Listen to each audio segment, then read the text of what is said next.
Hi there, my name is Rachael Reynolds. I work for Healthy Communities of the Capital Area for their main SNAP Ed program. And today I'm actually in my kitchen, so welcome to my kitchen. I'm gonna be tackling a challenge that I have for myself, and I wanted to kind of bring you along for the ride. So I actually decided, kind of not a New Year's resolution necessarily, but just like as a challenge to myself, something kind of fun and easy-ish, I hope, and something I could look forward to as like a little bit of a goal or a challenge. I am gonna tackle making bread.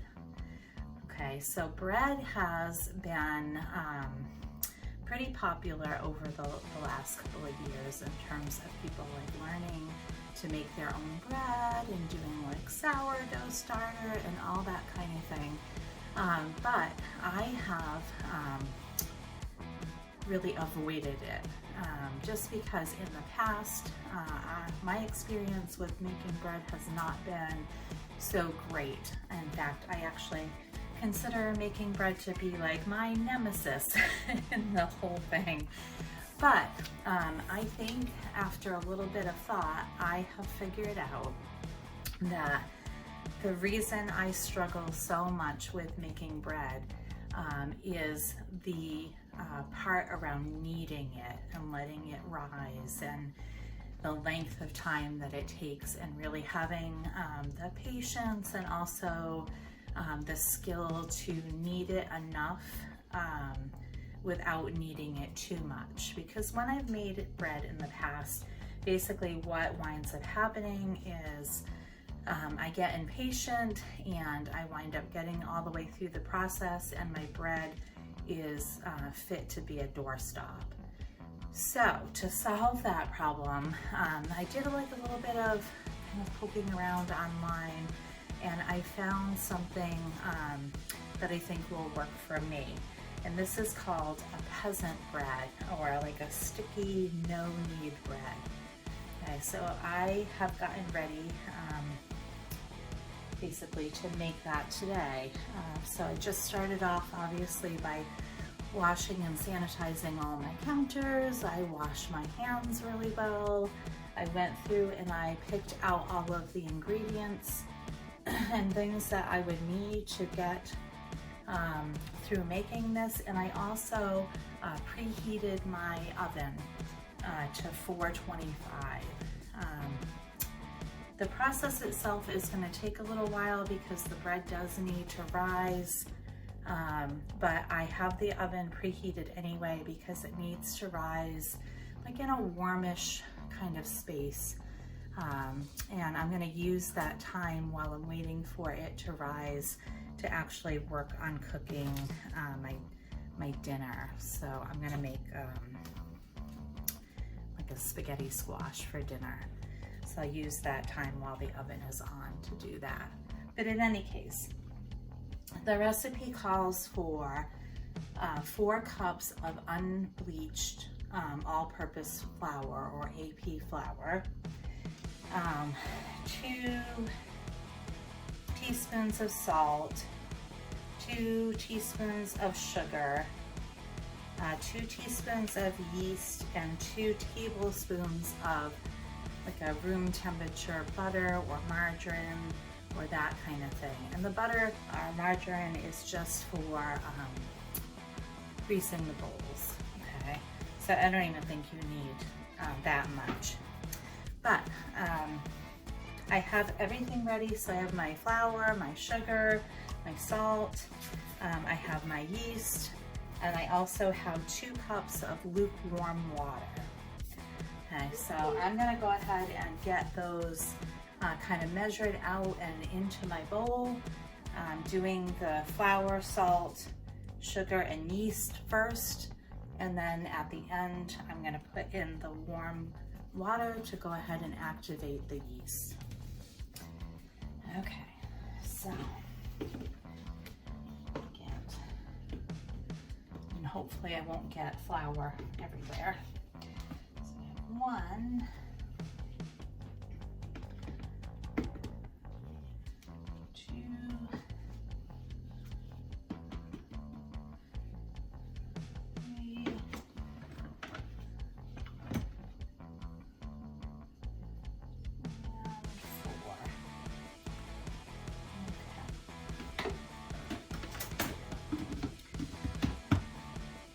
lid on that so that I know that step's already been done. And I'm gonna go with the 2 teaspoons of sugar.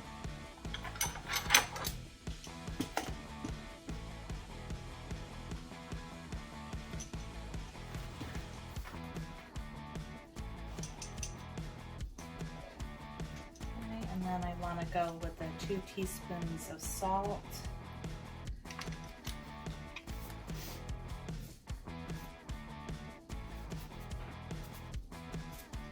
That might take a little more effort, so I'm going to put it into a bowl first, that way I'm not kind of accidentally spilling a bunch of salt, because my salt is like a sea salt and it doesn't want to come out. There we go.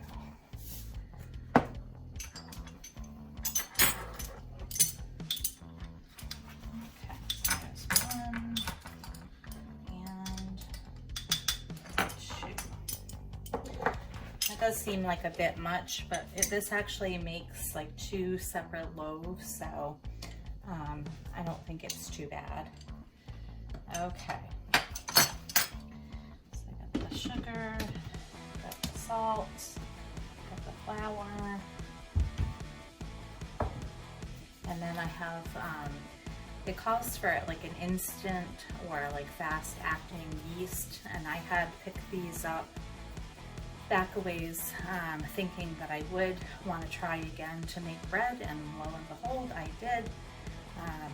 One thing I want to point out that's kind of important to do is when you're using yeast, you want to make sure to check and find the expiration date and make sure that it's not expired, and this one is not. If you use expired yeast, chances are it wouldn't wind up rising, it wouldn't work. Okay,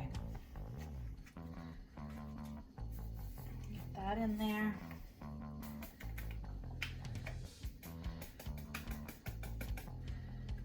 Okay, I'm gonna give it just a quick kind of gentle mix.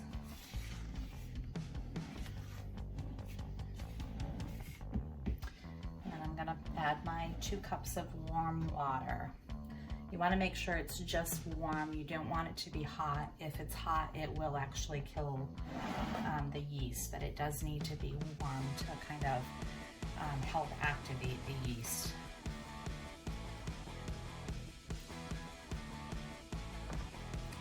Okay. There we go.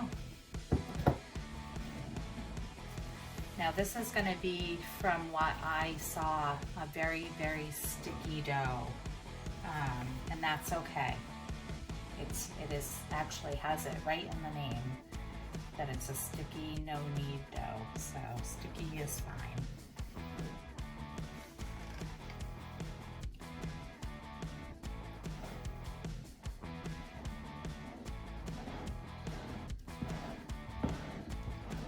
Just using a rubber spatula, I found, mixing things like this, it tends to work really well because you can scrape the sides of the bowl and make sure that you're getting all of the ingredients incorporated into what you're making, whether you're doing bread or biscuits or cookie dough or whatever it might be. Okay. So what I'm looking for is for it just to kind of come together in like a sort of ball, which this seems to be doing that. Okay.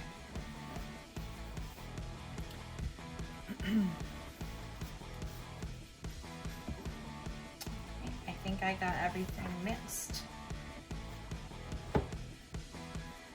well enough. I got the sides of the bowl kind of all scraped off. Okay, and it says the next step is to cover this with like a clean kitchen towel and put it like in a warm place for an hour and a half to 2 hours to give it time to double in size. Okay, so what you're going to want to look for, is this kind of loose ball to kind of puff up to about 2 times its size. All right, so what I'm going to do is I'm going to put this over near my oven and let it rise. And I'll see you in just a little bit. Okay, so it's been about an hour and a half that I let the dough rise, and I'm super excited because it actually did rise. So the next steps in the recipe, it says to take just 2 forks and kind of use them to pull the dough kind of away from the sides of the bowl. So I'm going to try to do that. It is very, very sticky, which I expected it would be. Okay, I can definitely smell the yeast in there. Okay, so I'm just trying to work it away from the sides of the bowl. It is not easy, I won't lie. It's very sticky. Okay. Okay, that's not too bad. So in the recipe that I had found online, it said to use like a glass bowl to bake, or two like glass Pyrex bowls to bake these in. Unfortunately, what I found is I only have one, and I really wasn't sure, I wasn't confident that it could handle the oven temperature, because it calls for it to start off at 425 degrees for the first 15 minutes of baking time, and then you turn it down, I think, to 375 for the rest of the time. So I decided not to really take a chance with that, because I don't know about you, but I don't want to kind of explode a glass dish in my oven. And I went with just my loaf pans, like my regular loaf pans that I would normally make things like banana bread or that sort of thing in.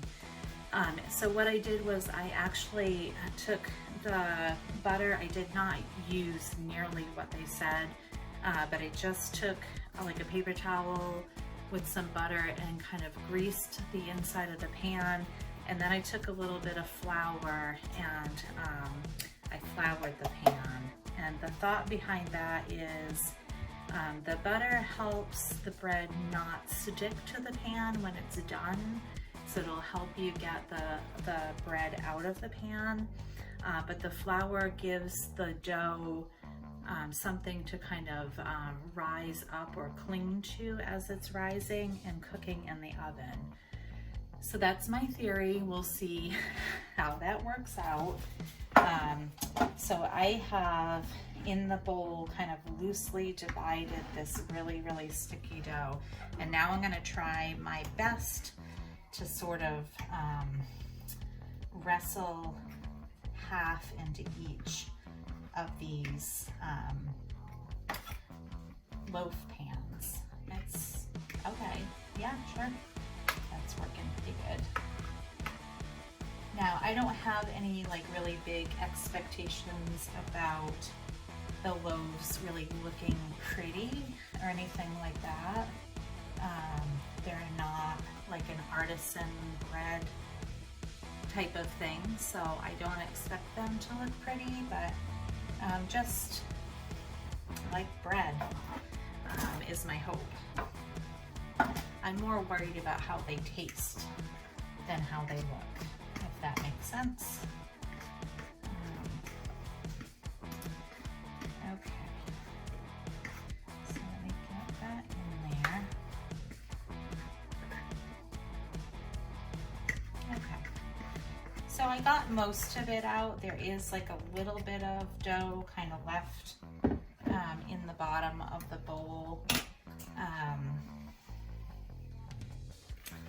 I don't think it'll make a big difference, but I'm gonna try to get it. Mostly because I don't want to try to wash it out. Okay, perfect. So I just kind of just use the fork to sort of spread it out along the bottom of the pan, as even as I could get it to go, and this is what it looks like.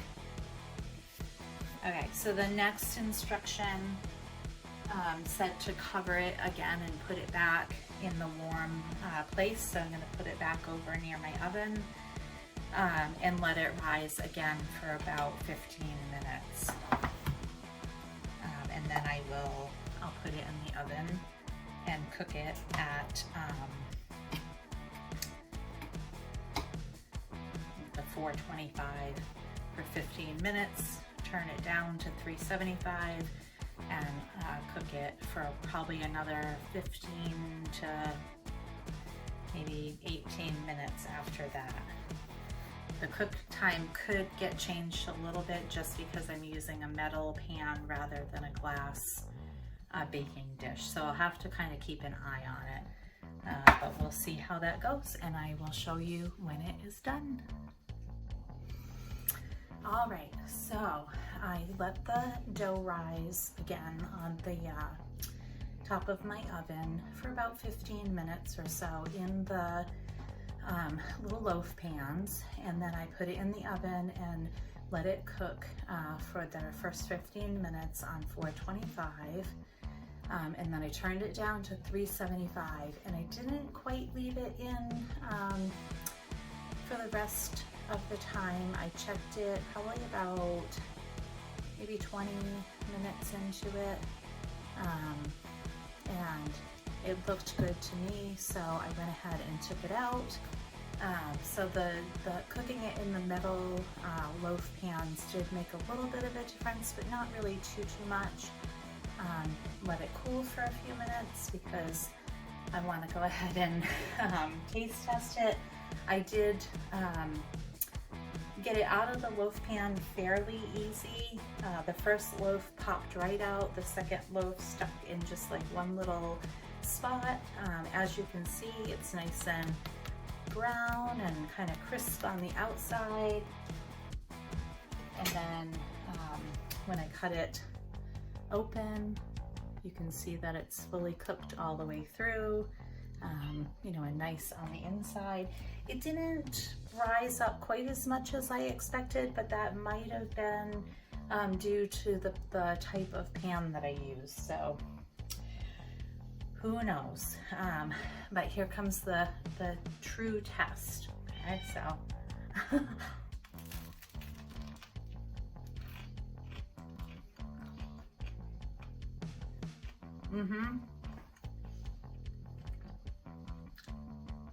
Yep, so I just put like a little tiny bit of butter on it. It's still warm, not hot, but warm, and very, very good. I definitely will make this again. You know, for the amount of time and effort it took, I think on, you know, a rainy or a snowy, yucky day like today, I definitely think that it was well worth it, and I will do it again. So 10 out of 10, definitely would recommend. So this recipe in particular isn't like a main SNAP Ed recipe or anything like that. It's just something I found online, and I will try to include you know, like a little link or something to help you kind of get there if you need more information about it. But if you are looking for recipes and just different things to make for yourself or your family, there are a lot of great recipes on the main SNAP Ed website. We have like a recipe finder, and you can actually go in and like type in either the type of meal you're trying to make or even like an ingredient, you know, so say that you have, you know, ground chicken or ground turkey and you want something different to make with it. You can type that in and actually search that way, and it'll pull up a bunch of recipes, you know, based on the ingredient that you had. Or if you're looking for like, say like a dinner or a dessert, you can kind of go and search that way as well. So anyway, I hope you enjoyed the video, and I hope that you know, take some time and maybe think of something that you kind of want to try making that maybe was like a little bit intimidating, or just kind of something that you've put off for a while, so that you can sort of experience hopefully the satisfaction of it coming out well. If not the bread, then maybe something else, but definitely try to have fun with it and see how it goes. Thanks for joining me. Have a great day. Bye-bye.